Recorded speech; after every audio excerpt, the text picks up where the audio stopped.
राधा वल्लभ श्री हरिवंश। आइए जानते हैं कृष्ण की छठी पर लड्डू गोपाल को क्यों लगाया जाता है कढ़ी चावल का भोग। क्या है इसका पौराणिक कारण, आइए जानते हैं। कृष्ण जी को छठी के दिन कढ़ी चावल का भोग लगाया जाता है और वही भक्तों में वितरित किया जाता है। हम सभी के मन में ये एक सवाल बार बार आता है कि इस दिन कढ़ी चावल बनाने और उसको भोग लगाने का मुख्य कारण क्या है। आइए आपको बताते हैं इसके बारे में विस्तार से। हिंदू धर्म में भगवान श्री कृष्ण का जन्म उत्सव बड़े ही धूमधाम से मनाया जाता है। इस पर्व को जन्माष्टमी कहा जाता है। जिस तरह से कृष्ण जन्माष्टमी का विशेष महत्व है, उसी तरह से कृष्ण जन्म के छठे दिन लड्डू गोपाल की छठी मनाई जाती है।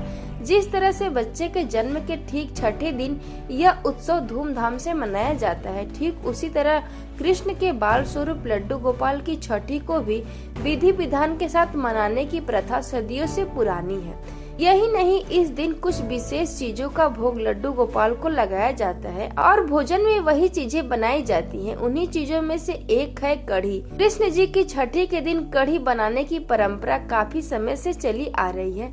ऐसा कहा जाता है कि इस दिन लड्डू गोपाल को कढ़ी का भोग लगाने से सदैव उनकी कृपा घर पर बनी रहती है। आइए जानते हैं इस प्रथा के धार्मिक कारणों के बारे में विस्तार से। भगवान कृष्ण का जन्मोत्सव आनंद, भक्ति और कई पारंपरिक व्यंजनों के स्वाद से भरा उत्सव माना जाता है। यह पर्व सिर्फ कृष्ण जन्माष्टमी तक ही सीमित नहीं होता, बल्कि छठे दिन यानी छठी तक मनाया जाता है। इस साल कृष्ण जी की छठी 21 सितंबर बृहस्पतिवार के दिन पड़ रही है। कृष्ण जी की छठी के दिन कढ़ी चावल बनाना और इसका भोग लड्डू गोपाल को लगाना न सिर्फ एक प्रथा है, बल्कि ये पवित्रता का भी प्रतीक है। ऐसा माना जाता है कि कढ़ी दही और बेसन से बनती है, जिसे कम से कम मसालों के साथ बनाया जाता है। जबकि चावल भी एक मुख्य अनाज है जो कान्हा को अत्यंत प्रिय माना जाता है। कढ़ी और चावल दोनों मिलकर एक सात्विक भोजन का प्रतिनिधित्व करते हैं, जो सादगी के मूल्यों के अनुरूप माने जाते हैं। कृष्ण जी की छठी में कढ़ी के भोग की पौराणिक कथा क्या है। एक पौराणिक कथा के अनुसार कृष्ण जी की छठी वह दिन होता है जब भगवान कृष्ण के पालक माता पिता यानी कि यशोदा और नंद बाबा कृष्ण के जन्म और कल्याण का उत्सव मनाने के लिए अपने परिवार और समस्त गांव के लोगों के लिए एक साधारण भोज का आयोजन करते थे।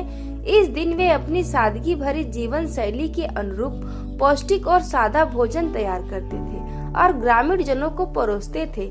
कढ़ी चावल एक साधारण और पौष्टिक व्यंजन होने के कारण कृष्ण जी के माता पिता की विनम्रता और भक्ति का प्रतीक माना जाता है। इसी वजह से आज भी छठी के भोग के लिए आज भी कढ़ी चावल को ही चुना जाता है। यही नहीं, इस दिन मंदिरों में भी कढ़ी चावल का वितरण भक्तजनों को किया जाता है।